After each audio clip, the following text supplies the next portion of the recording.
Episode number 59, Robert Sondergaard. All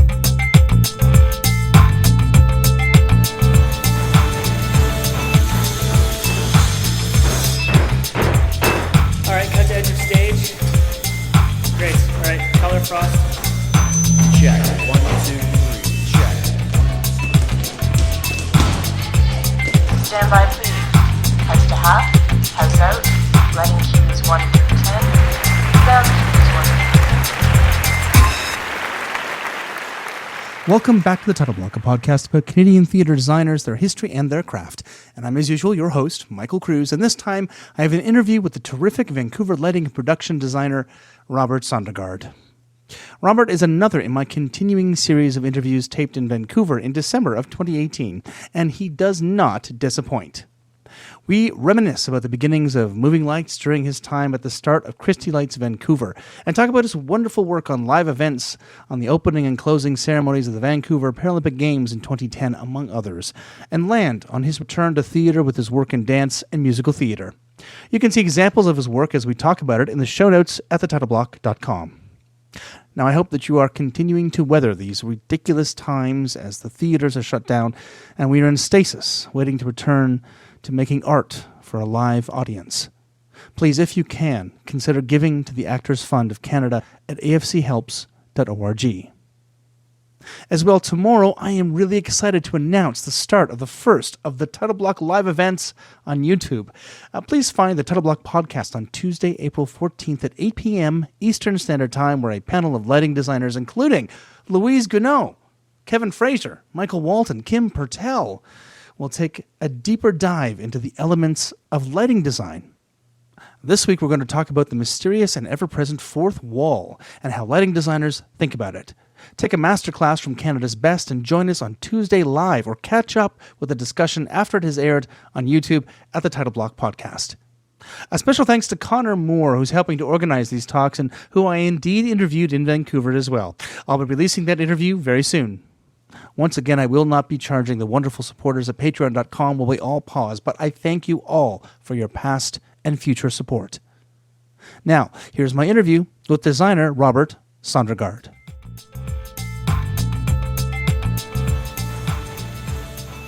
Rob Sondergaard is a Vancouver-based lighting designer who works in several different domains, including dance and theater, musicals, as well as an extensive career working for live events on television. He joins me from his home here in Port Moody. Yeah. British Columbia.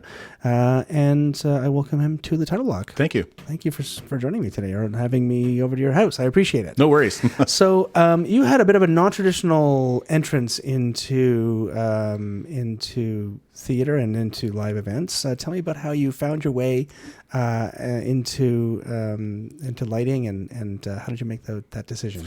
It was very unfocused. All I knew is that I liked being in the entertainment industry. I grew up in Kamloops, and our high school was attached to the Sagebrush Theatre, which is where the Western Canada Theatre Company put on its shows. And so in high school, we were lucky enough to be able to use the stage for our high school productions, but then the theatre company would also actively be looking for volunteers to come in and help out on their shows. So while I was still in high school, I would go in and help with the fit up, or do a hang and focus, or any of those kind of activities. And at the time, they also had an apprenticeship program, which basically they were looking for people to come work for them for free for a year, but you would get a chance to do a bunch of work. And so I had decided that was what I wanted to do. My mom said, no, you've got to go to university. And so I did a year for her just to say that I tried, but then I went back and spent a year at the Western Canada Theatre Company, and really it wasn't about design, it was about working in the shop. So I helped build sets, I would run lights on one show, run sound on the next, and basically got an introduction to every department in the theatre. While I was there, the ATD was a guy named Dave Rowan, a really good friend of mine now. He works for Cirque du Soleil. He had just finished working up in Banff and said, if you really want to learn more and learn how to do it at the next level, you should apply to Banff. And so that summer I applied, got in, and went up there, was part of the Stagecraft program. And met a ton of people that later on were great contacts and taught me a lot of stuff while I was there. saw a job posting for Bally BC. They were looking for production assistant. Applied, got the job, and as it turned out, the lighting designer for Bally BC was a gentleman named Ken Alexander, who did a lot of dance design back in the 80s and a little bit in the 90s. But that was sort of at that time he was transitioning towards running a shop, and he eventually opened up Christie Lights Vancouver, and I got a job there. I was one of the first employees here in Vancouver, and spent my time learning everything about lighting at that point. So I started off driving truck and sweeping shop floors, but this was just the beginning of moving lights becoming a thing that everybody was getting access to. They were being mass produced fast enough and cheap enough that you could have them anywhere. And so I was lucky enough to be one of the first people to learn how to program them, and was then sent out to work with all sorts of other designers who wanted to use moving lights, but the house technicians in whatever theater we were at didn't know how to use moving lights. We couldn't integrate them into those lighting boards. So I would come in as a completely separate system and set up my lighting board next to theirs and would build lighting cues, and got a really great education doing that programming for designers like Alan Brody or Gerald King or Guy Simard. And really that was my education, as being their programmers over a number of years. I said non-traditional, but that sounds like a very obvious, like a trajectory that many people have taken, like especially with especially at that time where the only time you had exposure to these kind of technologies was working at places like Christie or Westsun or PRG. Well, no, it wasn't PRG at the time, but Westsun. And I remember Christie Lights. It was a little shop in Toronto in the late 80s, early 90s, and they had all this expansion, and Vancouver was one of the first shops they opened, I think. We had actually been on tour with Bally BC through Toronto, and Ken had met Huntley Christie at the time, and they got to talking. Ken was working for another lighting company in Vancouver called Creative Lighting, and Ken was like, I think Huntley approached him and said, if you're interested in helping me expand out in Vancouver, why don't you open up the shop and we'll figure it out from there. So that was, like you said, the Christie Toronto shop was just little, and it was, we're going to expand, but they didn't have the money or the backing to just plop in a whole bunch of gear. They had to find people who could do it, and I think Huntley's done that as his model throughout now. But it really was a great opportunity. It was just like this perfect timing to be there when this company that would come on to be a huge company was expanding, and luckily I got to work with all sorts of other designers that were outside the local theater scene as well, because we were supporting, Hong Kong pop shows that would come over, and they'd be asking for all these Very lights, and I would have to program the moving lights we had on our lighting boards. And so I was taking direction from them, and then we'd be getting big, auto shows coming through. And so you'd be working with designers from that world and seeing what they needed, because we're all doing lighting. We all use the same lights, but everybody needs them for a different reason. And so I really got a great education on, what each light could do in each discipline and how to make the most of it for whatever task you needed at that time. And what was been really useful is tricks or things that you see somebody do in a rock concert directly apply to when you're doing a musical, but nobody really teaches you the bridge between them. And so I've been lucky to see both sides, to program both sides, so that now when I design a musical, I've got this rock and roll experience in the back of my brain. Obviously you don't take everything, but a lot of where do you put lights and fixture choices are influenced by those things that I saw and then had to program. Like you look at a lighting plot, you go, oh, there's moving lights all over. You don't, until you start programming them and see that the designer had this idea, they're going to do a fan like this, or the rainbow color will go through like that. It doesn't become clear until you've had to program it. So it really was a great education to see why those choices were made. Nobody ever sat down and explained it, but if you're paying attention, you can always see why something was chosen and why you did it that way. Yeah. I remember that we knew nothing. I mean, I moving lights were exciting, and I came up. Like I did some events. I worked with the IA down in Kitchener, Ontario, which is the Stratford local, and we did events in the auto show and things like that. And big, large productions came through with moving lights, but nobody in theater really knew what to do with them when they first started becoming available. I wanted to cover, because I was a big gearhead back then. I'm curious in what the technology was that you were first introduced to. Was like we talked about IntelliBeams. What moving head fixtures did you guys have available? Well, Christie Lights. there was a big change. So when I first started, most moving lights were coming from high end. They were the place to get your moving lights, and they were all mirrors. So it was track spots and telebeams, cyber lights, techno beams, and it was when Martin started coming on the scene, they've got a longer history than this, but when they really started to push into we're a pro fixture, they started coming around. They had mirror fixtures, the PAL and so on and so forth, but they were coming around with the Mac 600, and at the same time, around the same time, High End was coming out with the Studio Color.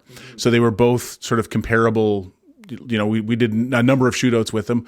How's the color mixing? How's the head speed? So on and so forth.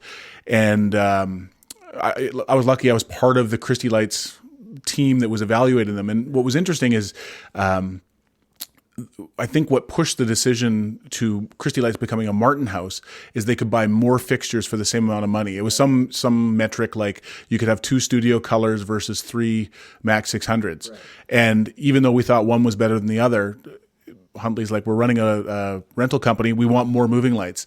And you know, I think at the end of the day, it's been a great choice for them. But there are those kind of metrics at the end of the day. You can spend all day trying to evaluate something and give it a score and pick the best one. But sometimes you just want more. And that's always been one of my choices when I'm making moving lights. Is I will quite often default to a less technologically savvy light because I want more heads. And then as long as you understand what the limitations are, like you'll make a choice and go, I want 24 of this light, but I'm not going to have color mixing, or I could have 8 of this other light that's got great color mixing, but now I've only got 8 positions. Those are the kind of choices I would learn to make working in a rental company, but seeing that process. And sometimes that's an important choice, not just what is the best fixture, but what is the best way to spend your time or money working. Yeah, that's great. When you said PAL, this is all the stuff that I've totally forgotten because I've been out of the business now for about 10 years. And the PAL was like a revelation because I had shutters. I still have 16 of them. Oh my God. We're actually in the process of turning them into whiskey cabinets. Yeah, that's about it. They're big enough because they're giant things. Yeah. I remember we had I was on the crew for Janet Jackson when it came to Skydome in 89, 90 something. And they had, oh my God, I've just forgotten the name. They were from France. They were like, I was like a couch. It was a moving mirror fixture. It'll come to us. I know the one you're talking about. It was giant. Yeah. It was like someone put a sofa, 16 sofas across the back behind the stage. And that was the only way to get that intensity Yeah. that nowadays they pack into these small little heads. But back then it was massive fixtures with huge heat sinks and fans. Right. And then that's always was the challenge too, is you'd get these fixtures and you want the intensity on an opera. And then it's like, whoa, it sounds like a jet's landing on the stage here. So scrollers are bad enough. And when you get a bunch of those fans going upstairs, it's crazy. What was the control like? Because originally, like High End was using like its own. We stuff, we had the shows I was sent out on, because it was just either a Cyberlight or just some IntelliBeams. We were using what was called the Chitlight controller, which is basically just, it looks like something you'd see on Star Trek. It was just these little yellow buttons and a little LCD screen and a joystick. And the trick was how you could do all sorts of great stuff with it, but it was really sort of DOS based, and that you had to know what was going on in there and store it into these buttons. And how do you recall it? And how do you make that look smooth and clean like you would want on a theater show? And so I really had to figure out how to do that in a crash course, because none of the manuals were going to teach you how to do that. It was all about how to run it for a dance floor. But yeah, they were terrible. And you had your own little memory card that, I'm sure they still exist somewhere, but it was scary. You never knew if your show was really going to be there or not. It was like an EEPROM card or something, wasn't it? Exactly. Yeah. It was scary. You were always worried you weren't going to have your show the next day when you came back. And then very briefly, High End came out with, we were still using a lot of high-end product at this point. They came out with their Status Cue, which was a lighting board specifically designed for those lights. So they had, buttons that were already labeled for, here's the color mixing on the Cyberlight, and here's its gobos, and there'd be pictures of it. But it was only for that console, and it would output DMX, but try and program a different moving light on it, it was not going to be successful. Yeah. So there was a brief time there where I taught myself how to do all the moving lights on the ETC Expression line of consoles. And this is back before people were really asking how to do it. So at the end of that console's lifespan, they had started putting in palettes and focus positions, and you could buy versions or external peripherals that had wheels. But back then it was still very much you're punching in numbers like it was a dimmer. But I was doing shows, up to 24 moving lights on one of those boards, because it was, you could put more cues into it and you can see what was going on and do some of the tracking and stuff like that. But we were still building our own personalities for them, because it was all a DOS editor. You would go in and create it. This is what the pan channel is. This is the tilt channel, and then you'd load that into the board, and then at least you had some functionality there. But back then it really was just you're looking at a screen of numbers. There was nothing graphical about the interface there. So you're a better man than I doing that one expression, but I would just throw my arms up and go, just give me 12 more Lecos. Well, actually, I did one show where when I was at Christie Lights, I got dispatched to do all sorts of crazy stuff. So there's a art gallery in Seattle, the Henry Art Gallery. And they had James Turrell. I don't know if you know him. He's a artist, and one of the things he does is he builds sky space pavilions. So basically, he makes a building that has a very tiny aperture, and you sit inside this building and look up at the sky and look at the sky through this aperture, and it kind of focuses your attention. And that's one of the main things he's known for. He's actually got a crater somewhere in the States that's his biggest one. I think. Anyways, they had built this purpose-built building for him, and they had installed some thousands of LEDs around the outside of it to light the building. So they were on mullion that shot back to the building, so you couldn't see the fixture, but it lit it. And that was just when WYSIWYG and ETC had sort of gotten to bed and created the Emphasis, which was basically just an expression line console that had infinite number of channels. So they sent me down there to program this show. They had sold it without consulting anybody. I had to go down and program it. And so with all these thousands of lights, James and I are sitting out there in the middle of the night, and he goes, I want the color to wipe very slowly over 5 minutes around the outside of the building. And so on those boards, you could only do an 8-part cue. And so I had to make it wipe properly.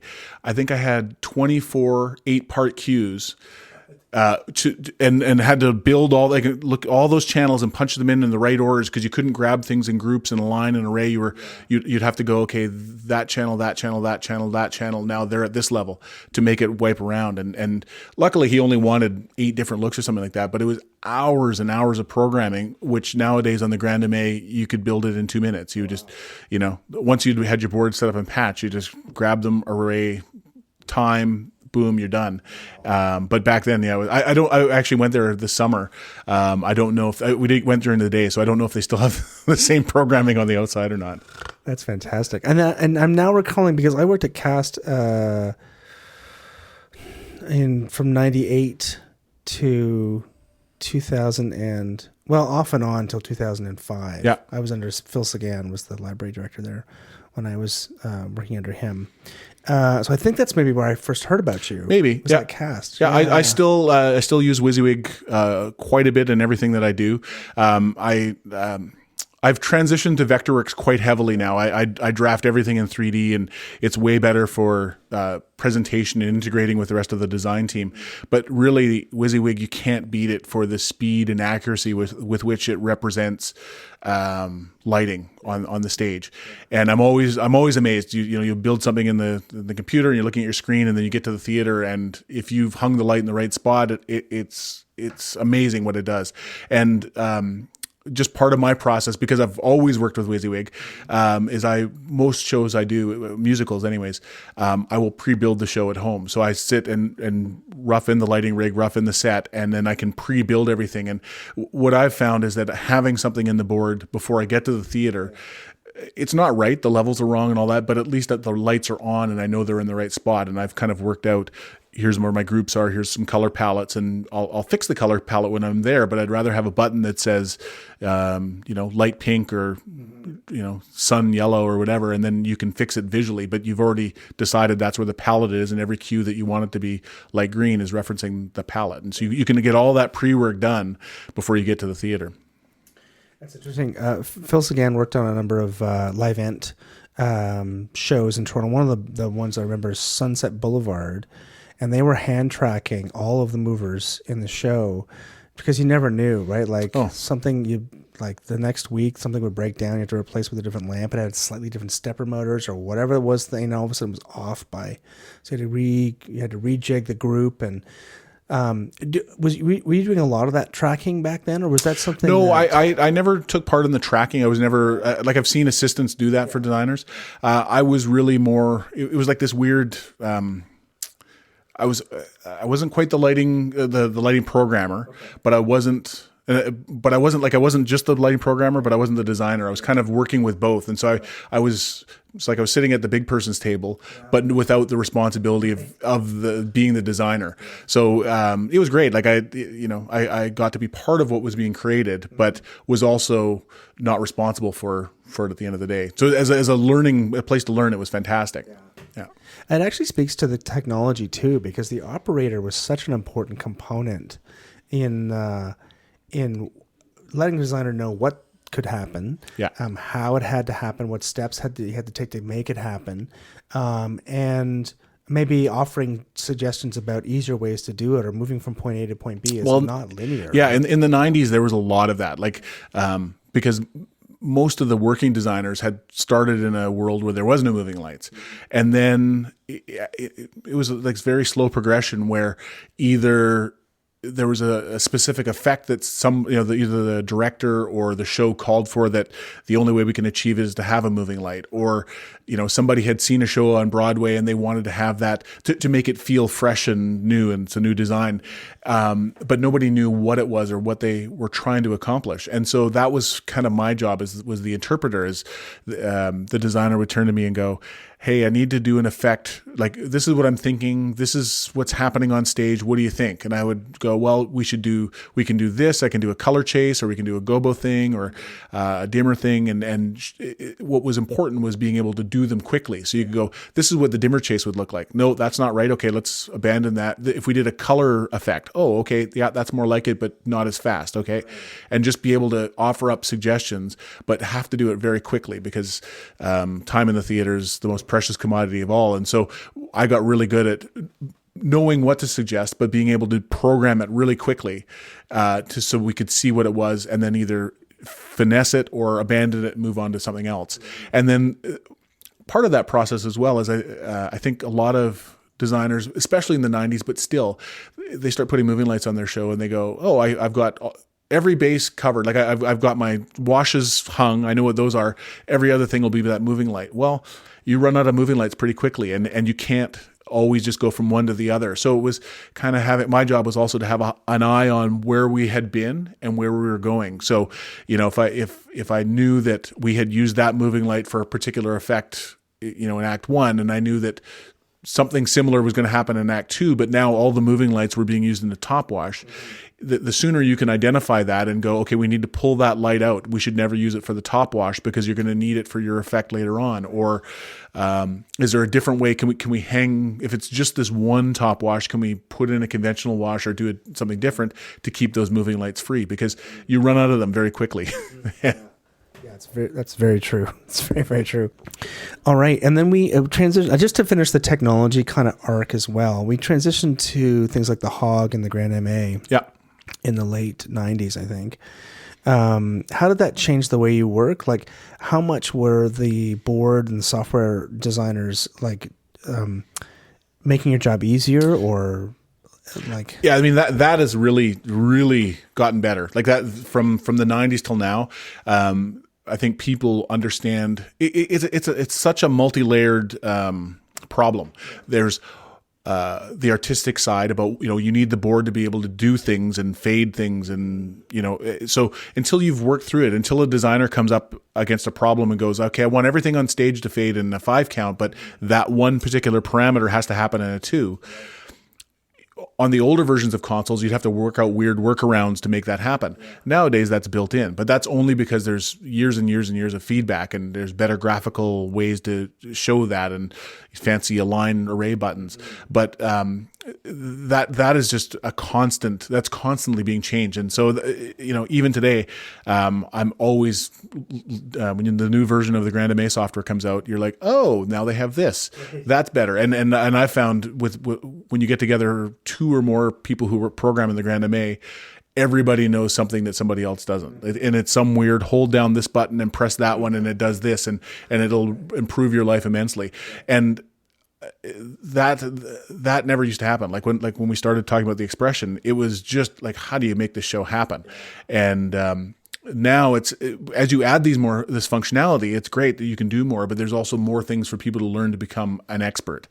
And so it's just a never ending cycle. And now with the new Grand MA3 coming out, it's just going to be one more board. I thought I was done. I thought I didn't have to learn anymore, but that's going to be the next one, because there's going to be something in there that's just going to be so amazing that's going to make your life so much easier or better that you're going to have to move on. And then there'll also come a point, because I felt this way when we switched from Grand MA1 to Grand MA2.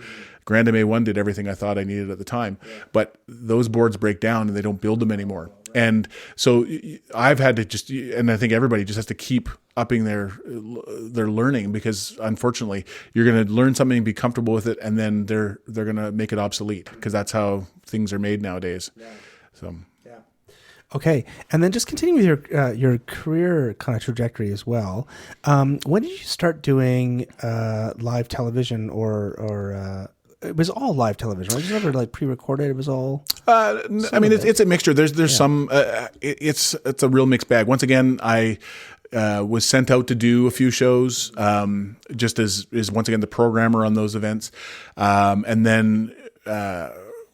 Got lucky enough to meet people, and really, I've always found that you are going to be given more opportunities to get yourself in trouble than you should. Like, people are always going to offer you to design a show that you really aren't qualified to do, and at that point, that fear of I don't want to fail drives you to learn how to do it, or figure out all the steps that you don't know. I can't remember. It was one of the first. I don't even remember how I got this opportunity, but I was asked to light a TV show called Snapshots with Jim Houston, who's a hockey commentator. Yeah. And I'd never lit. This was an interview show. He was interviewing famous hockey players. They were going to set up in a TV studio here in Vancouver.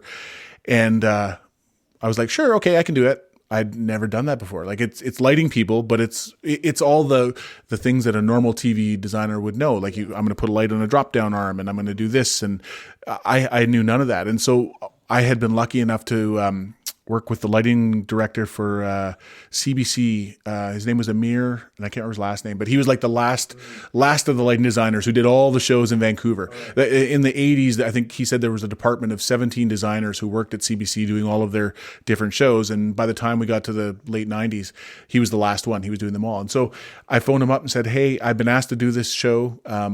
Would you mind just talking to me about it? And he said, absolutely, come on in. So I went and sat in his office at CBC for an afternoon and showed him the floor plans, and he sort of walked me through what I should do. And we made it work. I mean, the nice thing about lighting is TV less so than theater, but there is no right or wrong. Like, if people can see it, you and I might look at the way a person's lit on TV and go, that's really bizarre, but somebody might like that, and there's no right or wrong answer. It's not like audio where it has to be at a particular volume, otherwise it's destroying things down the line. Lighting is, I think, it's still, there's a lot of creativity involved, and so I was able to kind of fudge my way through it, and maybe I didn't do it the way that somebody else would, but it was acceptable to the producer and director on that show, so once you've done that a couple of times and got your confidence, then you can feel like you can go out and approach the next show and know something, and make sure you take something. I took something from the last show, like, okay, I should have done that, or this person suggested I use this thing or that thing. It's really been that kind of process of get myself in trouble, learn how to get out of trouble, and then use those skills on the next show. Yeah, so. Okay, that's great. So tell me about PRP again. Because they factor heavily in a lot of your live event work, right? Yeah, absolutely. So Patrick Roberge is the creative director of PRP, Patrick Roberge Productions. He was, or still is, was the creative director for the P&E, which is Pacific National Exhibition, same as the CNE, or similar to the CNE in Toronto.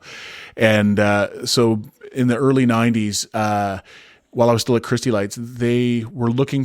He was looking to do more at the P&E than just book a band for the entertainment, or we're going to bring in. They booked the Super Dogs, but he wanted to create something unique, and he was heavily influenced by the things he had seen going to Disneyland. So the parades they would do through the site, or the big shows they would do at the end of the evening, and that kind of stuff. So we started over 10 years ramping up those types of shows. So we would do parades through the park that would need lighting, or we would need do a nighttime show that would, how do we do something that's more interesting than the last one? So we'd drive a semi-trailer into the site with lights and dancers on it, or we'd build lasers onto scissor lifts and have them going up and down during the show. And so I'm still the lighting director for the P&E, but starting from like the early mid 90s till now, we were constantly, every year we would spend 6 months developing some new show. And they ended up culminating in the 100th anniversary of the fair. So where we built, I think they were 80 foot by 40 foot high inflatable screens that we had, we did projected scenery and, big truss structures to mount all the lights on it. So really it started off quite small, growing to these bigger shows. And I was just really lucky to be part of, his creative team. And, he really allowed me to be part of the process to build the show. So we would sit down early on and talk about, okay, what are some cool ideas we can do for next year? Okay, let's do a country theme show. Okay, what can we do? We're going to want some pickup trucks, and we're going to have this or that, and then as you develop those ideas, I would go and draw them. So this is sort of where I branched off from just being a lighting designer, as I became. At the early days, I wasn't the production designer, but I was more the guy that would draw everything together. So I would go, okay, we're going to have this. We need a stage here, and we need the scissor lifts are going to go over there, and figure that out. How do they all work together? And we would send it back, and then he would go, okay, I need room for 10 dancers on that thing. Okay, that has to be bigger, or now we can't afford that. That's always a thing. You're going to run out of money. So then I would figure out how to chop things down. So basically, in the early days, I would work as the production designer, but more a production assistant, and to the point that the skeleton of the show was built, then I would transition to be the lighting designer, and then figure out how to light these shows. And on those kind of shows, I would say it's about 20% lighting performers and 80% being part of the show. And I really feel like that's where my specialty is if you need the lighting to be an element in the show, not just supporting, that's really where I'm good at. That's most of the shows I'm most proud of and I feel the most success over are the ones where lighting was an element. Whether it's dance or theater or these kind of spectacles or TV shows, I think that's where I'm the most excited from a lighting standpoint. There's lots of shows that don't require that, and I'm totally the wrong choice to work on those. But I really do enjoy being the person that brings lighting in and makes it something. I want people to walk away and go, "Wow, the lighting was spectacular." I think that's important on a lot of shows, and working with PRP. Those are the shows we were building and still do to this day. He's the producer for the Grey Cup halftime shows. I'm the production designer for all those. The first really big one we did together was the Paralympic opening closing ceremonies. And that was another one of those moments where I was completely unqualified to work on something that big and spent a lot of time worrying about it and had to do more homework than I've ever had to do before to make sure that we were ready to do that. But he had the trust in me to do that. And I think everybody has those moments. That's something anytime I talk to young people, everybody has that show where they're completely unqualified and they're not ready for it. It's how you deal with that and pushing through that. That's where people go, yeah, that's the person we want for the next one. So yeah. Okay, let's get a bit specific then. Let's talk about the Paralympic opening and closing.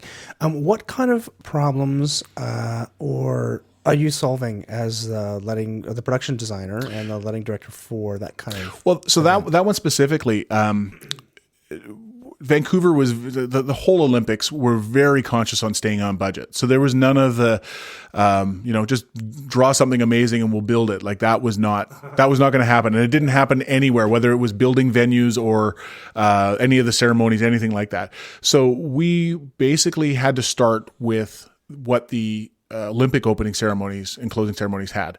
So we spent a lot of time trying to pry out of them what they had, because they were so concerned about what they were doing, and it was a secret. They didn't want it to get out into the general public, and it didn't matter how many NDAs we signed. There was still like, we can't quite share that with you yet, or there'd be a gray box over something and you couldn't know what that was. So it was a lot of time before we had all the kind of answers to what it was. And then what we had to do, there was sort of twofold. The first was we had to make our show look unique. Even though we were keeping huge portions of their set, it couldn't look like the same show was happening 2 weeks later. So, we had to make modifications for the Paralympic athletes. So, adding ramps and making sure they could come into the stadium and get to the right spots. And then modifying some of the places in the stage to have the different elements we came up with. So that was a longer process of like, what are the elements of the show going to be? And then how do we fit them into the space we already have? While we were doing all that, we were very conscious that we couldn't afford to keep all of the rental equipment that they had in the venue. So once we had the lighting plot from Bob Dickinson, I don't remember the numbers exactly, but it's something like they had 1,000 moving lights to light the stadium. Because with the height and trim and everything, conventionals weren't relevant. You had to have a moving light.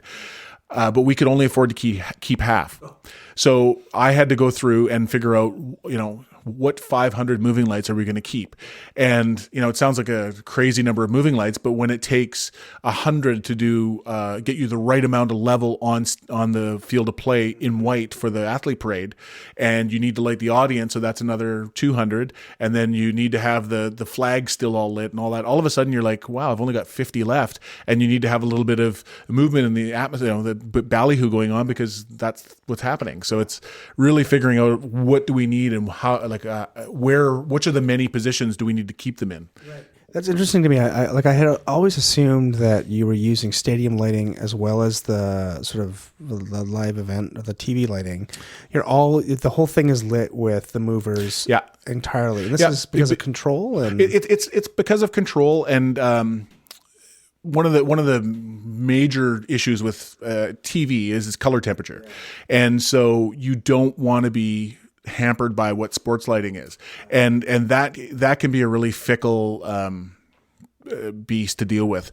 This is a challenge we deal with in all the halftime shows we do.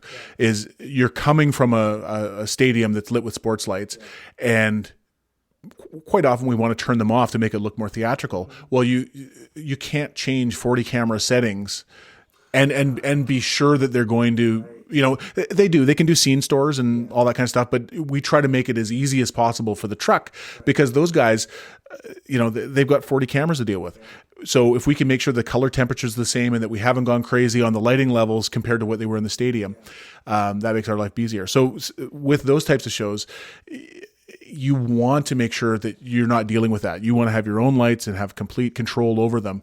And the first Grey Cup I did was in 2005, so 5 years before the Olympics. The sports lights they had were so old that it took, I think it's like 20 minutes for them to come up to temperature. And they go through these horrible cycles of green and popping on and off. And because that was so long, for that one, that was the Black Eyed Peas, we actually had to turn the lights on at the beginning of their last song. So if you can still find the YouTube video, which is I'm embarrassed of, the last song, you can see the sports lights slowly coming on, and it's all weird and green in the audience. And so you try to keep them out of the whole mix as much as possible. And as you said, you can't cue them off and on.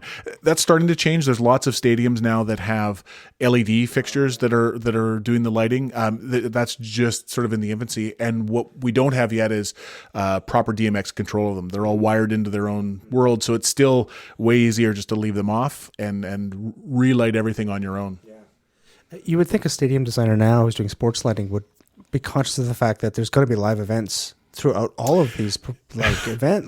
No one does a show now or does a sporting event without an opening number or a. Well, I found that no matter what new building is being built, it doesn't matter if it's a sporting stadium or a convention center or a theater. I don't think what the people putting on shows in there are the last people that anybody thinks about. No consultant is going, hey, I'm going to build this cool thing that is going to make the lighting designer or the set designer's life easy. They're more concerned about what does the lobby look like, because that the people who are putting the money in, they want to walk in and go, wow, this is amazing. They don't care that only 3 fly lines got put into a theater. Right.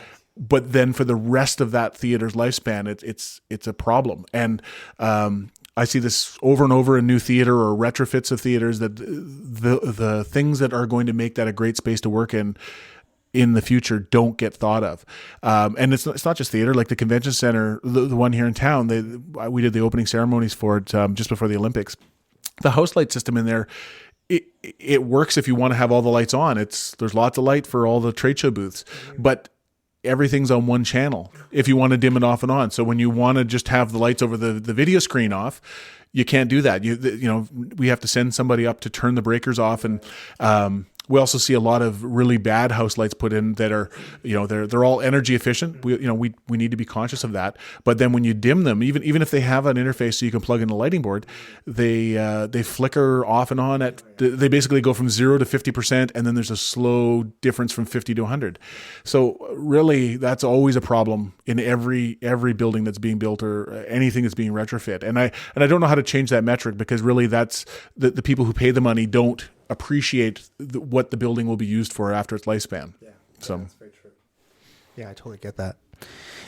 Interesting. Okay, so I kind of question about the halftime shows, because you have a lot of other artists. Like, it's not just like PRP doing its own thing. You're inviting artists in to present their work.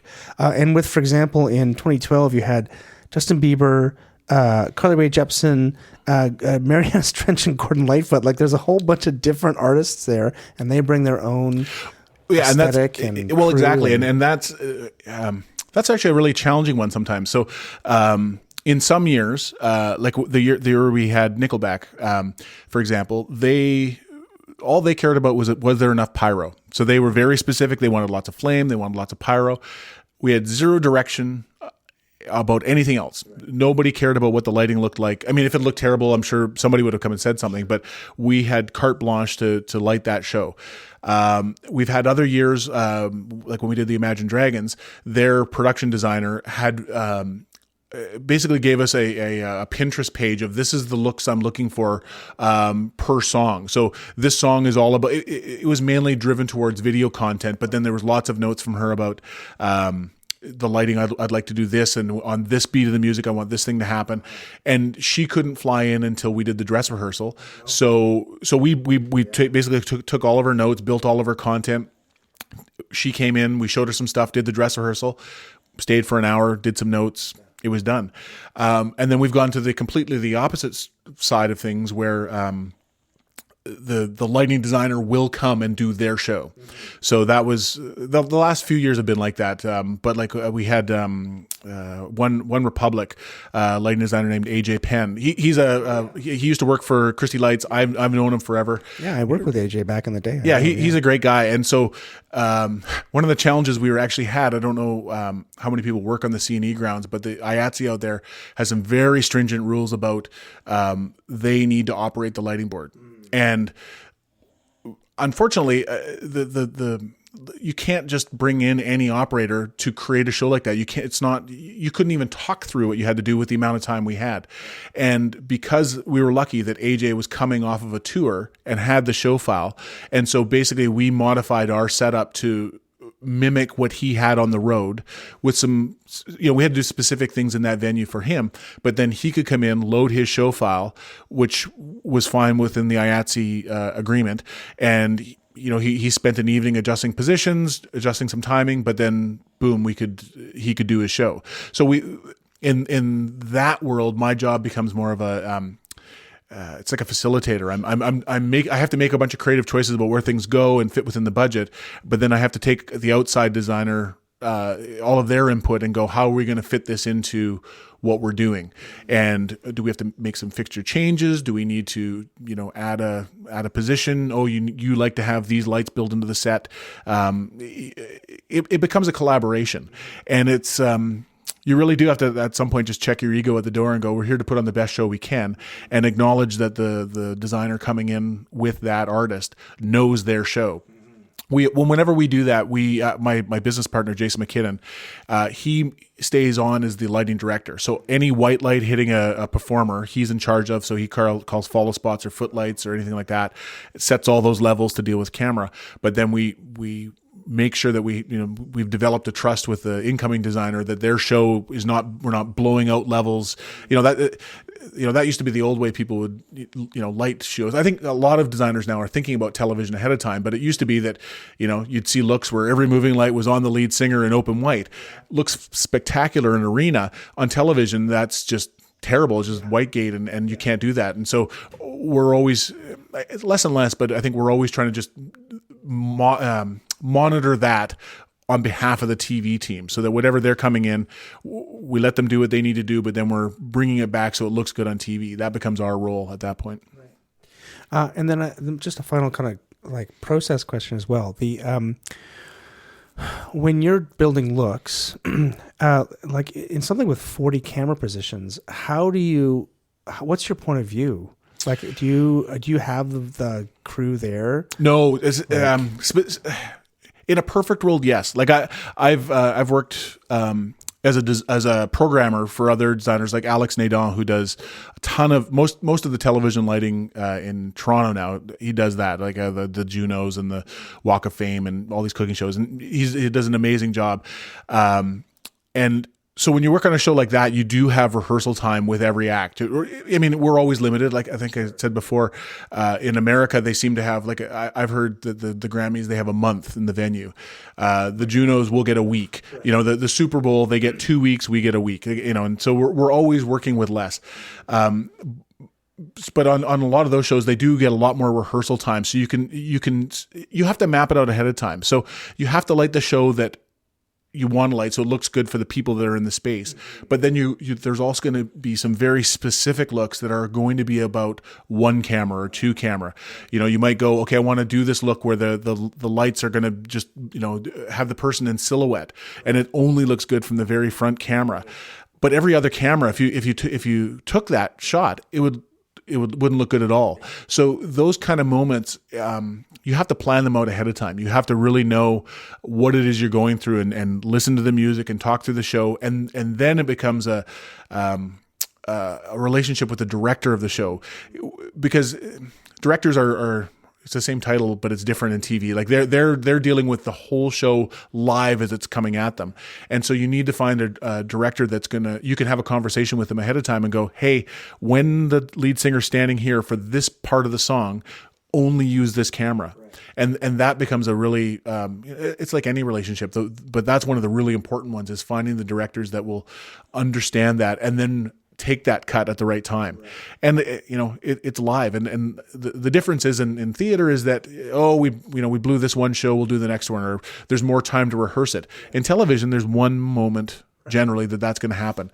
And so you have to get really good about having all of those conversations ahead of time and having it done right.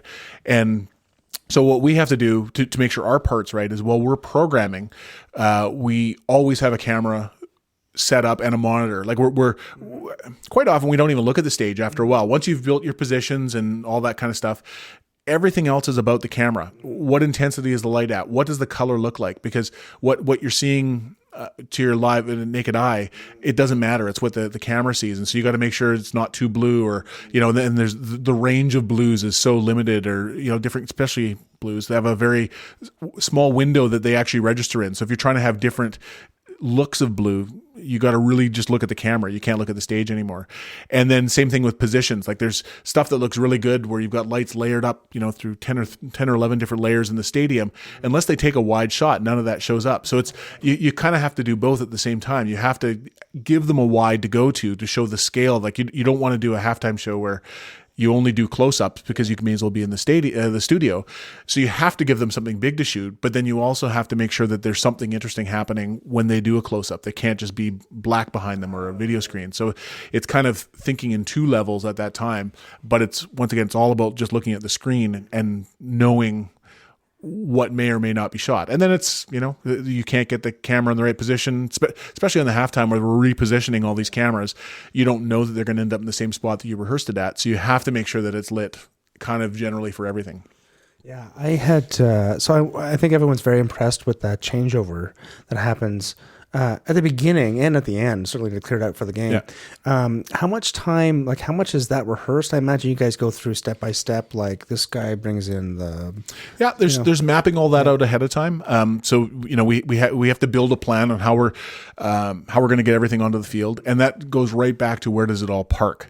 For example, this last year we were in... Edmonton. Well, there's nowhere to park anything. There's no parking spaces close enough. So that in that case, everything has just stayed in the stadium. But in other years, we have to figure out how much space do we have to store everything. Okay, great. We fit. Now, how do we park it in a way that it can drive onto the field in the right order? And then how many people? Because quite often you need people to push these pieces on. You can't drag them. You can't drive big trucks onto the field. So then how many volunteers do you need to do it? So there's a very long process that we kind of do intrinsically now when we're designing stuff. We know how many people we kind of have and how many people this size of set piece is going to need to push and so on and so forth. So you figure that out, and then like I said, we only have about a week to do those shows. So the first couple of days are just building things. We'll do a dry rehearsal on the field, and that's our other big challenge is we're competing for field time because the players need the field and they need to paint stuff on the field, and you can't drive on wet paint. So we're always fighting for field time. So we spend about an evening just pushing things off and on, making sure everything works, and then we'll do generally a rehearsal on the Friday night with plugging everything in and turning it on. That becomes our big programming night. We leave everything out and turned on, and we work around the clock. And then Saturday night we do a couple of runs with the artists as a dress rehearsal, and then it's the show. So it's like I said, a lot of it is just trial and error. We know what things work, but it does take a lot of time on the field to just plug it all together. And then we also get hampered by the weather too. And when we were in Ottawa and we had Shania Twain, that was the year we had the big snowstorm. And when we're lining things up on the field, it's all about using the marks on the field. So the 50, the 40, all those, you have to use those marks to line stuff up. But then you're also driving down the numbers, or you're driving down the hash lines. And when there was all that snow, they couldn't see it. So they just started going. And I think we were within 10 feet of our umbilical not reaching to plug in. It was a moment. I wasn't on the field. I didn't know about this until afterwards. But that was like a very... very close moment, having no lights or video for the show. So it's it must be a hell of a umbilical as well. Like it must be a giant cable bundle. Yeah, I mean, well, nowadays, when we had more conventional, we were putting dimmers and stuff on there, so you were running, 4-aught out to these trucks. Nowadays, we try to break it down into something manageable. So it's a bunch of smaller, either Sokas out to certain places, or we'll take a number 2 feeder kit and adapt it to a 100 amp Hubble plug. So it's just like one regular connection to make. But more and more now that there's more video on field, or we're using Septrons a lot. Septron is an LED fixture. It's a meter long that you can drive either with video or you can drive with lighting. And so when it's a lighting fixture, it's like looking at a fluorescent tube. It's not so much about the light coming out of it, but you're sculpturally designing the set. And so they will have, it's either video, or if it's lighting, it's divided into 8 different segments. So you have thousands and thousands of channels all of a sudden, because you've got, a few hundred of these fixtures, and each one of them takes 100 channels.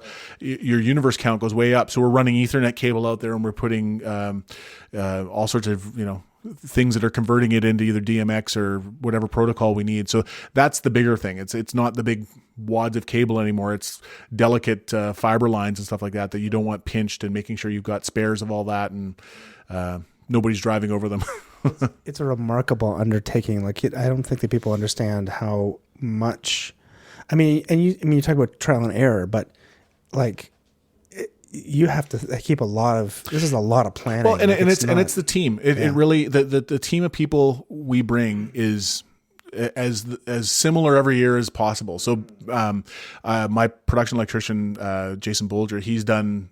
Yeah, he's from Toronto, and he worked at Christie Lights for a ton of years and did all sorts of big shows out there. And so it's just that learning of, these are the things you need to do. Here's where the fail points are. We need to have a spare here. This is where we need redundancy. This is how we're going to, lay out our power and distribute it. So it's not, if one thing fails, we don't lose everything. And like, I couldn't do it by myself. I know how far to take it, and I know what questions I'm going to have to answer. And then, I pass it on to somebody else, and they figure out their piece of it. And then they don't know all the answers beyond that. So then the next thing they're going to go is, I need more people. And so we've got people to bring on IATSE crew, or bring on more volunteers to push, or whatever it is. So it really is having a group of people who have been through it a number of times makes a lot of those conversations shorthand. It's just, you don't have to talk about it or think about it anymore. And that's a comforting thing. It's also a little bit worrying, because the longer you do it, the more you kind of just assume that everything's taken care of, and you're not going through it in the same level of detail. And I just have to trust that the people I'm working with are all working at it on the same level of intensity that I am. Okay, so tell me about your reentrance into theater in the early 2000s. Yeah, I had just left Christy Lights in about 2002, and I just finally felt like I could put a shingle out and go, I'm just going to do design. And it I sort of bridged that a bit by being lighting director for Ballet BC. For a couple of years, but mainly I was doing corporate work, and a lot of the clients I'd had at Christy Lights, I was just servicing them. And I don't remember, I think it was 2004, maybe something like that. A friend of mine I had met in Banff the last summer I was up there, named Richard Berg. He is the producer and director for a company called, it was Uncle Randy Productions at the time. It's URP now. And they had already done a number of seasons already, but he approached me and said, hey, I'm doing a production of Tapestry, a musical. Love to have you come and light it for us. And I hadn't done anything like that theatrically before, and I sort of was a little bit hesitant, and he goes, no, like I pretty much know what I want. I just need somebody who can come in and program, and I'd love to give you, I'd love to work with you. I think he had seen some of my corporate stuff or whatever, but knew that we had a good working relationship, and I think that's what was more important than anything else. So came on board. I think he and I probably collaborated more than anything else on that first plot about what we needed, what we wanted to do, and I really enjoyed it. Like the process of taking everything I had learned about doing music or theater, or music and corporate, and that kind of lighting that had was an element to the show. It wasn't just lighting somebody for making them be visible, but it was an element. You're augmenting what was going on stage.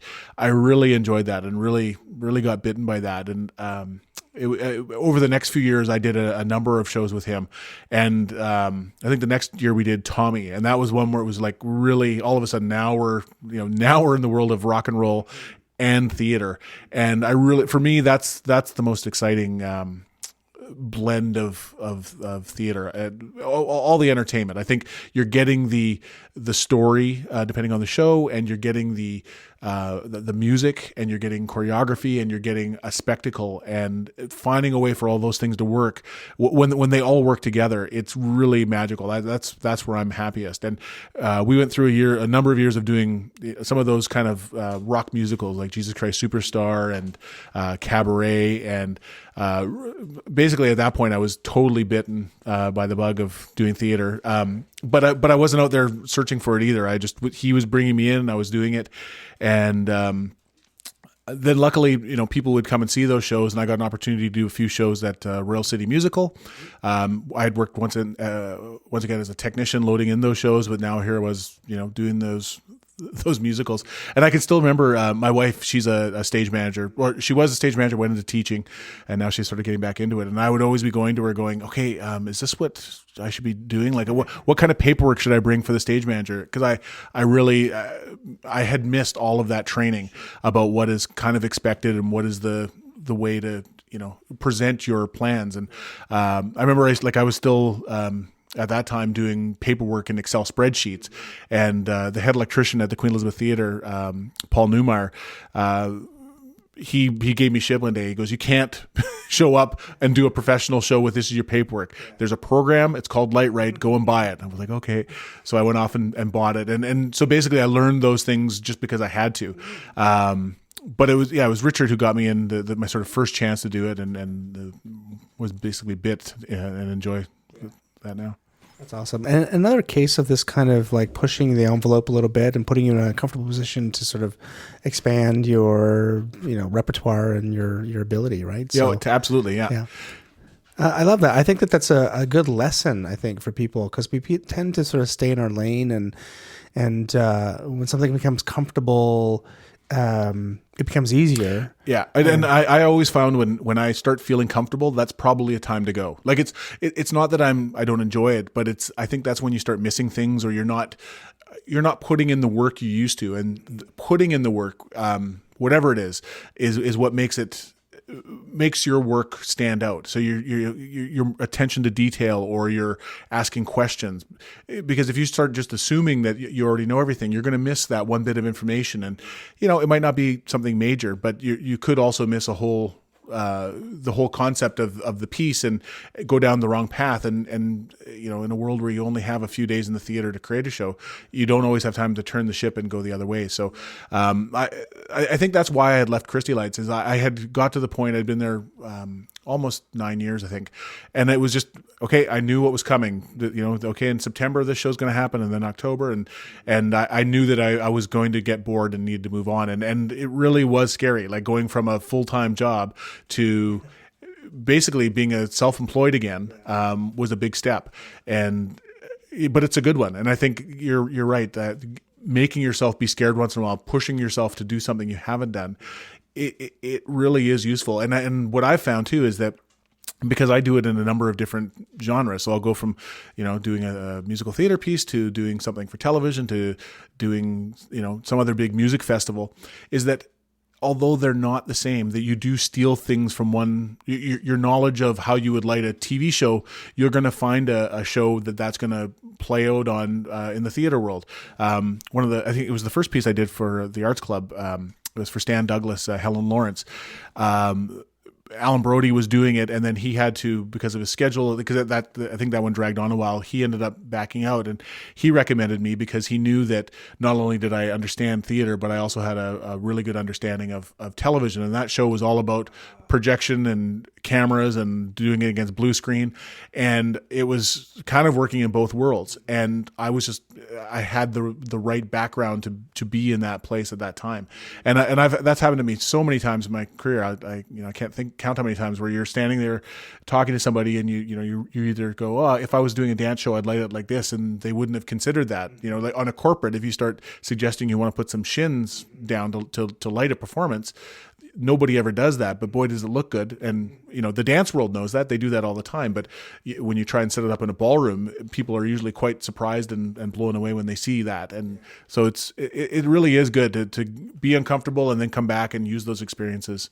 elsewhere. Terrific. And then just going through just a few more of the productions in the last 10 years now. Rock of Ages. That's again another big rock and roll. That was a good show, one. right? Yeah, that was for the Arts Club, and that was one of those ones I had always wanted to do.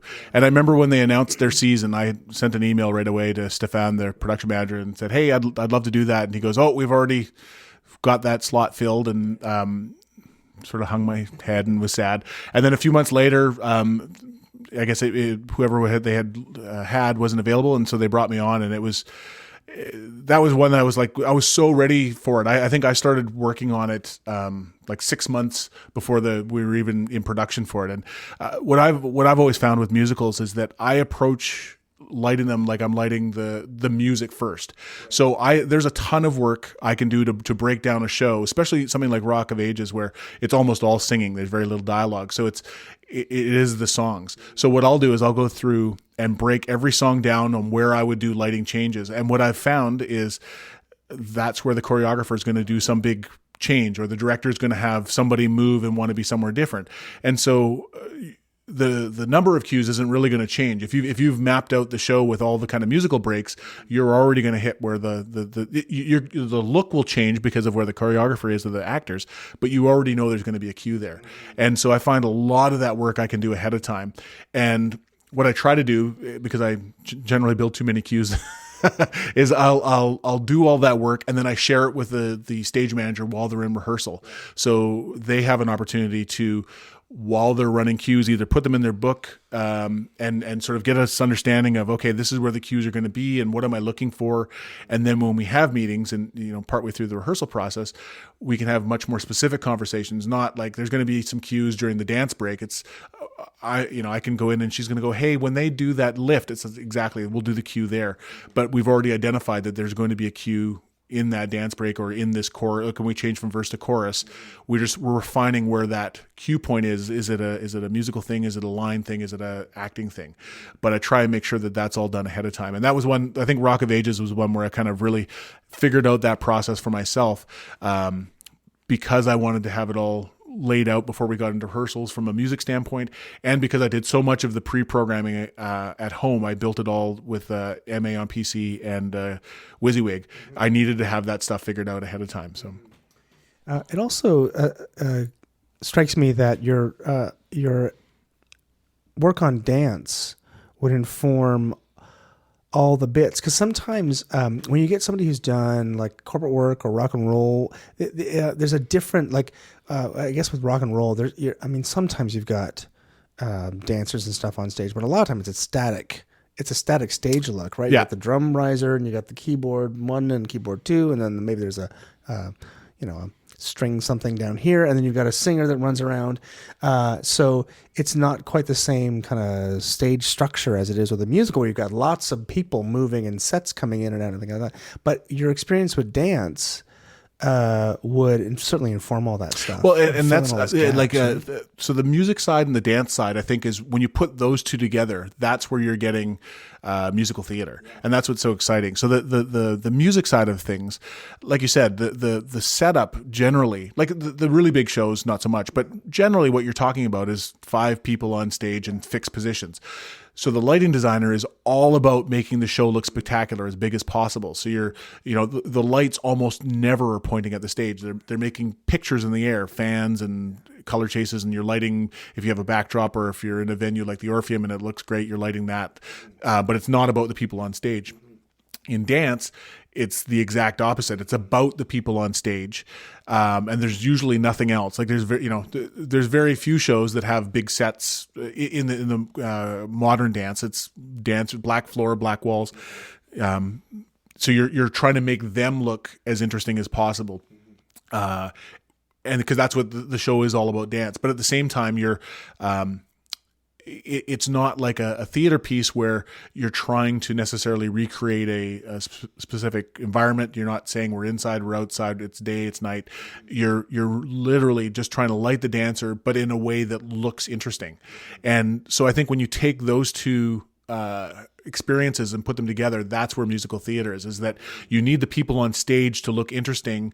And you then have to add usually where are we and that kind of stuff. But when you get into the musical numbers, quite often that can fall away. You're really just about, hey, what does this music make you feel? What color should we be seeing? What intensity should the chases be happening at? And you do have some license on some of the rock musicals to have that lights pointing into the air, making a bigger picture. And you have to be able to think on those lines at the same time. You have to be able to, make sure that because people are there to see the performers on stage, you have to be able to see them. But people also nowadays, especially in this world of YouTube videos, and you're just constantly bombarded by the media from outside. People want to see something that looks like they saw on YouTube, on a music video or something like that. So you have to find that balance of giving them the spectacle, but not then overblowing it. And that's really driven by what type of musical it is. And there's some that are totally forgiving. You can do whatever you want. And then there's other ones where okay, maybe just for one song, we're going to push the envelope, but the rest of it is kind of, we're going to get brighter on the song and go back to sort of neutral for the next one. Just looking at your sort of catalog here, like Little Shop of Horrors would be like that. Like it's not a big rock musical. No, It's there was much little more bits. subtle, Yeah, right? it was about we're still in the plant shop. We're still on the street, and it's finding ways to make it feel like a musical, but then not drag it out into some kind of rock show. Madonna. Yeah, exactly. No Madonna on stage. Okay, well, tell me about your dance, your re-entrance into dance too. So you were lighting director for Ballet BC. Yeah. For 3 years. First of all, what was that like? And what kind of work were you doing there? Were you remounting stuff they'd already in the catalog? Yeah, we were remounting shows, and that was just in my early career. The first job I had after Banff was touring with Ballet BC. So I've always had kind of a connection to the company. I've always known people there, and so when I left Christie Lights, they said, "Hey, we're looking for a lighting director. Can you help us out?" And so at that time it was taking shows on tour. So that fit right in with my background at Christie Lights. I knew how to package a show to take it on the road. I was pretty good at, walking into a theater and hanging a show and focusing it in a day and then being able to do a show the next day. So there was a bunch of that. We were also creating pieces at that time. I wasn't the designer. They would bring other people in. And so, I would work with that designer to figure out what it is they were trying to accomplish, and then from there take it on tour and document it in a way that could be recreated wherever we went. So there was a few times where we would go up to Banff and spend a couple weeks creating a show and with a designer, and then I would take it back and do the premiere in Vancouver. Just got to see a bit of the world doing that. It was good. That's awesome. Yeah. And then tell me about this experience you had at Banff working with the U.S. Oh, yeah. What was his name? So I was up there working on Orpheus. I think it was the last piece I created while I was lighting director, and they had hired a lighting designer named Mark Stanley from New York. Really great guy. I can't remember his full CV, but he was the lighting director at City Ballet, and he had done stuff at the Royal Danish Ballet in Copenhagen, and I think he taught. I can't remember which university he taught, but he taught lighting design. Really well-known lighting designer in the dance world. And anyways, we would sit around in the cafeteria over meals and talk about our path to where we got to. And I think I was as fascinated by his career as he was by mine, because my sort of path to become lighting director was not something he could really fathom. And as we talked about it, he was saying that in New York, where he taught, he would actually discourage his students from doing anything technical, that was actually a detriment to their career, that they should, just look at the stage and go, I want more intensity from stage left. They didn't need to know how that was going to be accomplished. And I couldn't really fathom that. I've always believed that you need to know how that's going to be accomplished, because otherwise how can you ask for it? But his belief was that somebody just needed to be worrying about what the stage looked like, and that if your brain got cluttered with all the other logistics of how to do it, you'd lose focus. So I think there's something there. That's one of my weak suits, is I default to what I know I can do, and I need to figure out more how to push the envelope to be conceptual and go, I need this, and then let the people around me figure it out. But I do think there's a lot of importance on knowing how things are accomplished at the end of the day. Otherwise, you're asking for things that aren't achievable, or if there's 10 things you can do, why don't we do the 8 we know we can do, and not focus on the 2 that are going to chew up the rest of the time and not do the other 8. So I think it's more of a balance, and having a foot in both worlds is good. That reminds me of the old kind of debate about whether you speak in syntax with your operator or whether you just ask for, channel 5 at 50 or something, rather than speaking in, because it used to matter because of the strand syntax was different than AVAD, that was different than expression than the etc. But also. You know what? I came out of the technical, I was a technician first, and I did design in high school and stuff, but I was also doing corporate work, and I was also doing sound and staging and everything else, and I sort of kept it separate. And I think this is sort of the approach that a lot of my friends did, where they did corporate work and rock and roll and calls with, Christie and Wesson and PRG and whoever else and all the corporate stuff, and then they would design theater. And they wouldn't do tech work in theater; they would just be designers in theater. That was the way you separated it. And then I worked at the Shaw, but everyone was an electrician first, right? So you were a space technician or you were an electrician, and then you got your shot to design, and then you went on to become a designer. And I worked at the Shaw with, when I was there in 1999, I had an assistant. I was there designing The Millionairess, which was one of the main stage shows. And Melinda Jurgensen, yes, was my assistant like so long ago. And she had, I might have the name wrong. Check the show.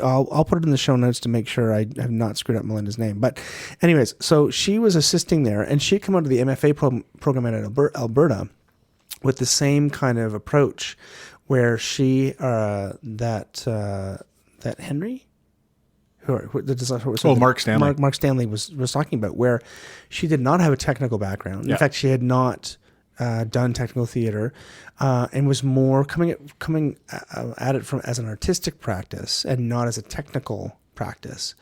And it was the first time I thought, oh, you can do that. Like, of course you can. Like, she's got great ideas and was and obviously she was a great assistant at that time. Now she's gone on to film.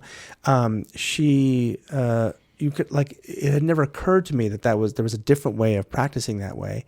But of course you could. But by the same token, like, I agree. Like, I need to know how things go together. I need to know the technical limitations of the equipment. I need to know, even when it comes down to, like, that has a BTR bulb and that's got an EVG, and knowing what's in your stock and the qualities of those fixtures. And I think a lot of that, the need is driven by the technicians that we work with.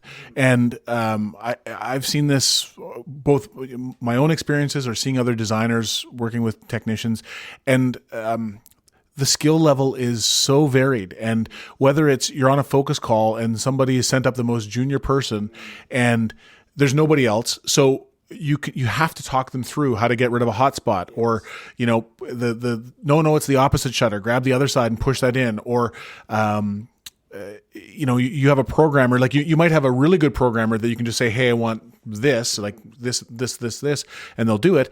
But then you'll also get a programmer who's there because the normal guy is sick and doesn't know the board. And if you can't speak the syntax, I guess as a designer, if you work on the same boards all the time, you know what the keystroke should sound like.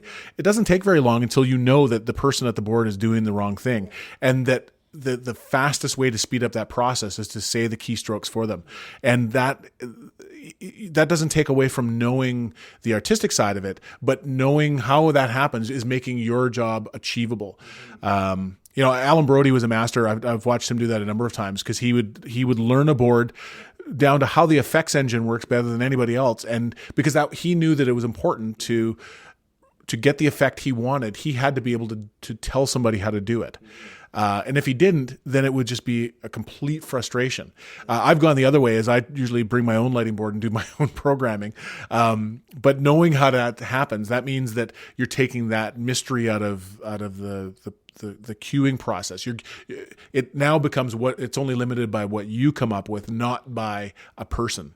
And once again, it's knowing what that board can do. Then if you come up with something that you don't know if the board can do it, you can either figure out how it does it, or you can go, no, I need to get a different board because I need this to happen. And I might have said this already, but I really think a lot of this in Canada, it becomes second nature because we don't have the money or the time.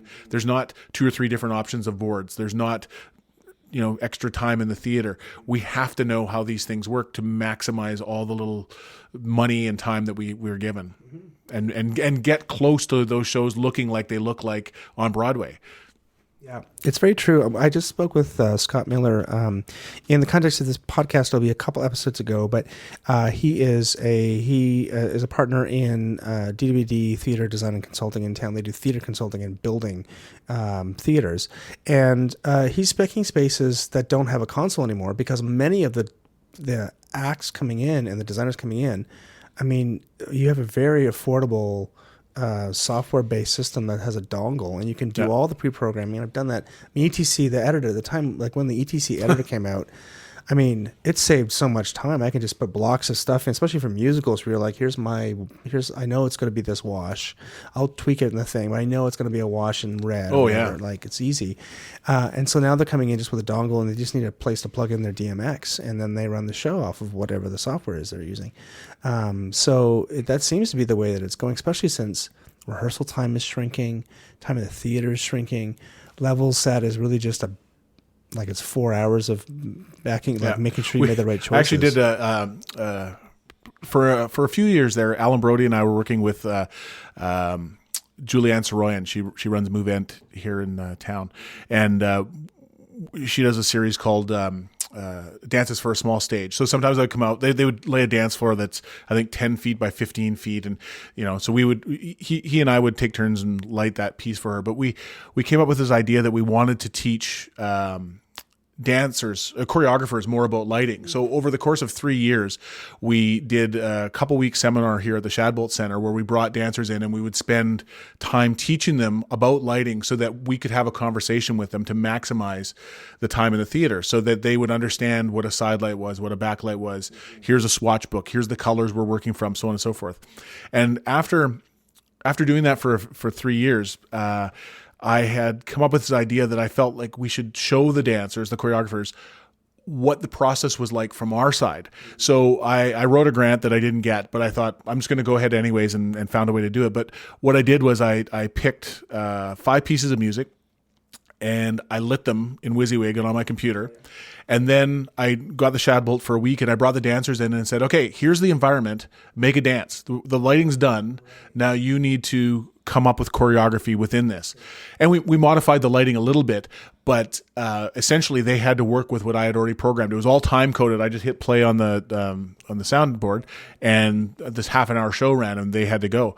And they lost their minds. Like it was, I had this idea that at the end of it, we would invite a bunch of people to come and see it. And just as a interesting piece, they didn't want anybody to come. They were so embarrassed about that the choreography wasn't to the standard they were happy with. And I said, that's how a lighting designer feels all the time, is that all these things that you discover in the time that you're in the theater, and you don't have time to go back and either fix that cue or rehang a light. Like you'll do the big ones, but it's kind of like when you get to opening night, ask any lighting designer if they had things they would change or do different. They're going to. There's always something you would do better or different with 20/20 hindsight. And that's, I think we really missed that time in the theater. The more we get, the better the shows get, no matter what discipline we're working in. It's also interesting that when you go into the endeavor knowing that, you learn to work in a certain way to make those choices. And I think as a dancer or as a choreographer, if that was the way that you had decided to approach a project, you'd make different choices. You're not going to be working in the same way you'd work in the studio. You would have a bag of tricks. You'd have a different way of arranging people and moving and we all have those bag of tricks. Like everybody's got a I do my top washes like this or my side washes like this, and that's really hard, like to break out of that mold sometimes too, because we are limited by how much time we have. And you can go see a theater piece and you can look up pretty quickly and go, oh, this is, even if you didn't look in the program, you would know who the designer was because of the way things are done. And there's nothing wrong with that. That becomes part of your style. That becomes part of your look. But it's also it's in response to the limitations we have. There's not a lot of time to go, hey, I'm going to hang all the side light like this today, or my front light is going to be this weird color, because you have no time to then go back and pull it out, or you can get halfway down the road and go, hey, that worked really well for that act or that scene, but I need another set. Well, I don't have time to rehang it. So you end up going back to what you know. That's, I think we all have to find ways to break out of that. Even if it's just a little thing, even if it's just on one show, you're going to, try a different gobo instead of going back to the construction breakup. I'm going to pick something else out of the catalog and go to it. Actually, there's one of the summers I was the head electrician at the Banff Center. I can't remember all the other designers, but I was working with Harry Frainer. And they started this, each one was trying to order a different color they'd never tried before. And finally, I think they were on to like a whole new manufacturer, like onto the GAM swatch book. And they finally called down and went, we have about 10,000 different choices in the gel library. Go pick one of those. Like we're not buying any more. But in Banff, definitely you have that luxury that there was resources and time and people there to try those different things out. But it doesn't happen very often. I know a number of times, I've made mistakes, and my Shauna Miller, who's the technical director at YPT, used to be electrician down at Blythe where I worked, and she will tell several stories of me at factory or whatever, changing like the color rig, because I'll make a choice and go, I'm going to try this, try to find this weird blue-green that no one makes, or combining all these colors. And you go, well, that failed.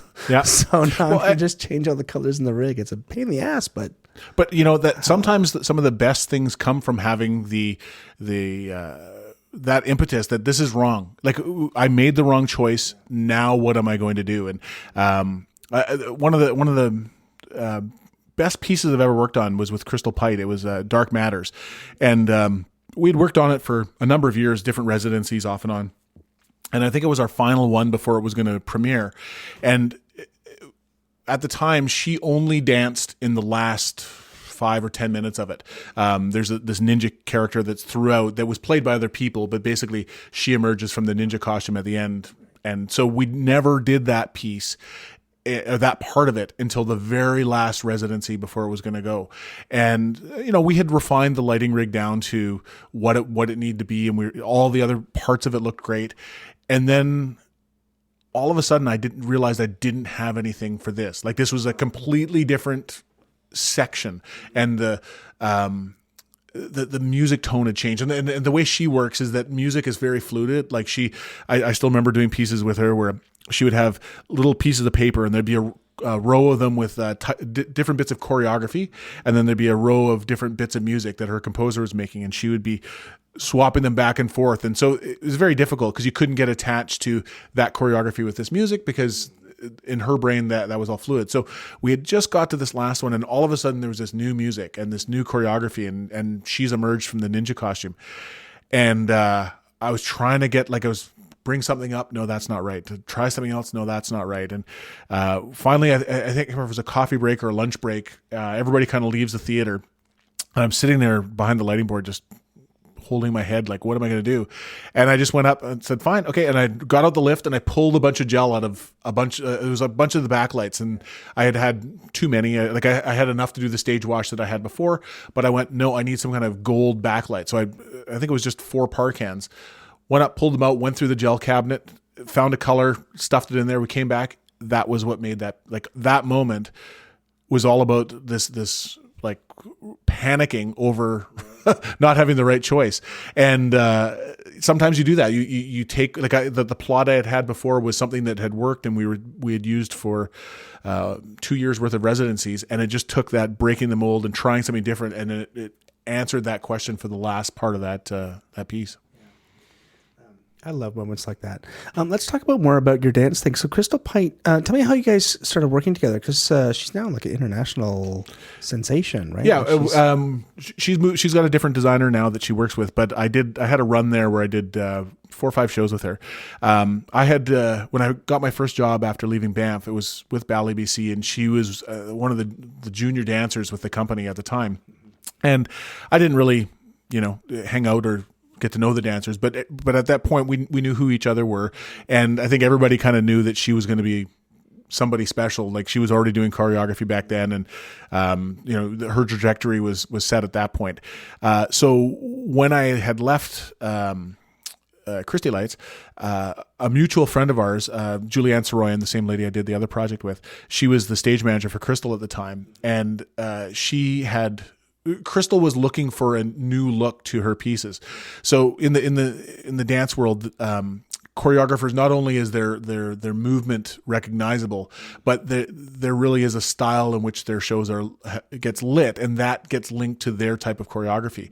And she had gone through the Williams Forsyth world, and I don't remember in her career path where this was, but she had gone through there, and his lighting design and I think he credits himself as a lighting designer. I don't know if there's somebody else, but his pieces are very much lit with HMI Fresnels. There's like a very bright white look. Sometimes that's the only cue. The lights snap on at the beginning and snap off at the end. But that's his signature. And so she was looking for something along those lines. And so Julianne had said to her, hey, I know Rob, you know Rob. He works in the world of moving lights. He was the lighting director of Ballet BC. He understands dance. Maybe you should talk to him about coming in and working with you.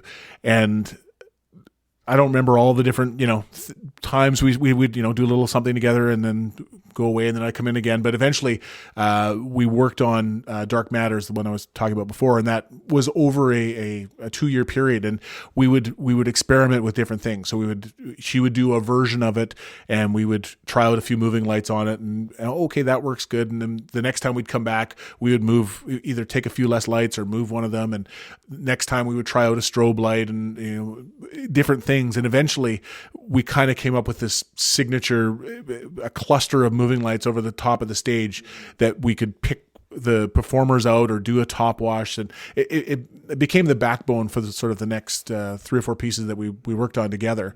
And then throughout that process as well, LED were just starting to come into real use in theaters, and I think nowadays we're getting a lot better, or the manufacturers are getting better at making them kind of be uniform, like a Lico is. Like you can take a Source 4 Lico and an Altman C360Q is not the same thing, but we all understand what the differences are, and you can kind of deal with it. And LED is getting to be that way now, but in the beginning they were making LEDs to light chandeliers and walls, and then people were trying to use them in theater and dance. And so we had played around in some of the venues we had gone to with LED, but we could never find the one that was the same look. You'd get attached to something and then the dimmer curve of the next one you'd come to is wrong. So part of the look we developed for her was buying some Color Blast, and we introduced those into her shows, either as top light or side light, footlights. And she ended up having to buy them just because she needed that look. We got so attached to the softness and the color mixing to those, not because it's great color mixing, not because they're designed specifically for Banff, but it became this unique look that we had to have them to recreate the pieces so they were the same everywhere. And yeah, so those two looks, this HMI, we were using Mac 2000 Performances as a top light with LED, sort of became the signature look for the 4 pieces that we worked on together. Yeah, that's great. I love that. Okay, so in our last little bit here, I just want to cover what you think people need to know about technology and how we train people.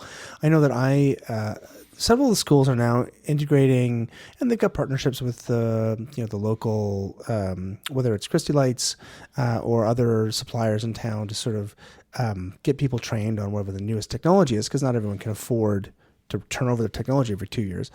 What do you think people should focus on when they're training to be able to enter into a project and maybe integrate moving lights into their system, or become an operator, or what do you think people should do? Should it be theater, university based? Should it be shop based? And how should they approach it? The biggest challenge I've sort of come across the whole time I've been working with moving lights is that there are too many parameters. Like it's moving lights are getting more and more complicated, and at the same time, the lighting boards are getting more and more complicated. So it's very easy to lose track of what is the thing that's making the look on stage possible. It's a combination of the lighting board and the moving light, and then the programmer doing it as well. And so when I used to train people on lighting boards, when I was at Christie Lights, we would start with running just dimmers, because if you sit down with a lighting board you don't know and a moving light you don't know where to begin. And somebody can tell you, well, it's got rotating gobos, but if you don't know how to call them up or you don't know how to do it, it's where do you start? And this actually happened to me in my early career. Because I became known as the moving light guy, they were doing the telethon at the Queen Elizabeth Theatre, and I was actually an IATSE member at that time, and they needed somebody to do the midnight to 8 a.m. shift, and so they called me in to do it, and they had a Compulite, and I'd never sat behind a Compulite before in my life, but somebody went, "Oh, it'll all be programmed, no worries, you can do it." Well, so I get there, and it's completely foreign. Like I didn't know what I was doing, and it was Cyberlights. I knew how they ran, but I could not figure. I could figure out how to make them rotate, but only in the indexing mode. So I had to keep spinning the wheel around if I wanted a rotating gobo look on stage, because I couldn't figure out how to swap them over. So I think it's if somebody's trying to approach moving lights or a console, it's really important to start with what you know. So starting with if you're starting with a moving light and you don't want to learn the console, it's finding somebody who can walk you through it and go through every little thing and open up the manual and go, okay, so the color wheel, what are all the parameters going to do? And I don't know how many people do that anymore. Like they'll be told, okay, this fixture has a color wheel. Okay, great. And I can select all these 12 colors. Great. Generally, there's another half of that control channel where the color will bounce back and forth, or the color will do the wheel will turn, or especially now that we've got a lot of fixtures that are LED and there's weird stuff that can happen. They might have a color channel that you can pick colors, but then you get further down and they've got random color and they've got so on and so forth. And so it's important to then read the manual and know those things and how they work, but then you need somebody to show you how to do it. So if you really know how the console works, if you've figured out how to run an Ion on a Grand MA or whatever, plug the fixture in and then go through and go, okay, here's the random color mode of this fixture. How do I refine it? How can I speed it up, slow it down? How do I go from being in random color mode to the static blue that I want in the next cue? Those are all the things I think a lot of people miss. They can, and even if I've seen moving light demos being given by manufacturers, they'll run you through, okay, here's the rotating gobos, here's the shapers, here's the this, here's the that. And then you go, okay, but I want to go from this look to something really plain without it going out. And then all of a sudden it's like this whiz pan of ugliness that happens. And you have to be aware of that. It doesn't mean it's a bad fixture. It just means that you, as the designer, have to know how to deal with that. So it's spending, the more time you spend with one type of moving light, the better. As you get, so what I've done is I've concentrated on knowing one line of fixtures very well. I had my line of fixtures chosen by Christie Lights. And I will admit, I go to trade shows, I go to other theaters, and I'll see Vari-Lights hung, or I'll see some new, it doesn't matter. There's lots of fixtures out there that are spectacular and have amazing functions, but I will never see them. And there's no use spending any time. It's a cutting to the chase too soon, maybe. But I'm not going to get a chance to rent those. I can fall in love with some specific fixture from Italy, but I can't get it in Vancouver. So I need to know, how does the Martin line of fixtures work intimately to achieve what I need it to. You're going to then come to opportunities where once you know that line of fixtures and you're working on a show and somebody's going to go, we want to do this effect. You're going to go, nothing in this line works, or we need to buy gobos to make this work. I need to buy gobos, but it's because you're completely intimate with what all of those choices are. And so I guess if I had any advice for new people coming up or people doing those kind of training things, is limiting your choices early on. Like, get good at what you can afford. So don't go, if you're doing your first show with a moving light, don't go get the most expensive one. Go get something simple. Figure out how that works. Discover what its limitations are, and then you'll know why you want to move up to the next light. Because the next light means you're going to spend more money, and therefore you're going to have less moving lights. So in your early days, you might be able to afford 8 small ones, but the dimming curve's terrible on them. Okay, I want a fixture with a better dimming curve. Now you can only have 4. Is that okay? And I go back and forth all the time.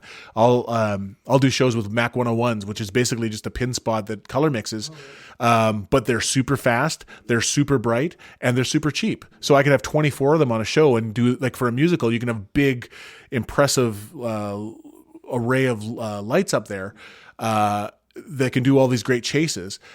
they're never going to zoom, but the choice was made that I could have had 6 fixtures that would do a stage wash, or I can have 24 beams of light. Those choices are made by knowing what all the fixtures do. And ultimately, it comes down to what are the problems, and this is like the fundamental thing on the show and in theater design is what are the problems that you're trying to solve with this gear. Do you need moving lights? Can you do the whole thing static or with conventionals? Like we did it forever with just conventionals and not moving lights. Oh, for sure. Like, what does the moving light add, and are you willing to spend your budget on that? Like, that's the age-old question. Not just because it's fun and interesting and new and cutting edge, and you want some movement. Well, and there's still going back to the old technology. Like, I love scrollers. They have their limitations. They don't color mix. They can be noisy, but understanding that means that now I can maximize my space in my pipe. It all comes down to what are your limitations. If you're running out of pipe space, well, instead of hanging a 3-color backwash, hang 1 scroller backwash. Now it can only be that color. Like you can't do the nice fade from one to the other, but it's understanding what those are. And I think that's something really important that teaching new people coming up, it's not just designers, it's even technicians. It's understanding the limits and working within them. So whether it's power, like people not understanding power and how many lights can go on a 100 amp drop and and balancing it, because it can't all be on one leg. Rigging, you can't just infinitely hang stuff up in the air. The more you understand those parameters, the better you're going to be to work within them. And then, as you said, it's solving the puzzle of what are we trying to accomplish, and that puzzle changes every show with every director, with every situation, and so. But knowing why you make those choices is what's important. Well, that's excellent. I think we'll just leave it there. Fantastic. Thank you so much. No worries. Okay.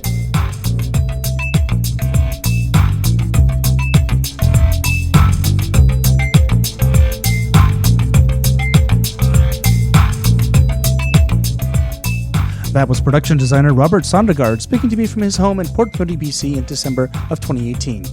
Next time, an interview with designer Robert Gardner. The music for this podcast is by Vern Good with voiceover by Gabriel Cropley.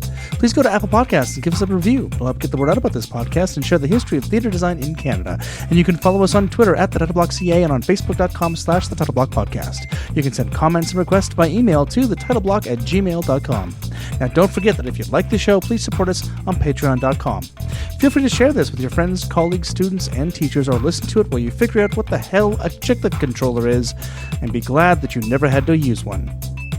I'm Michael Cruz, and I'll see you next time on The Title Block.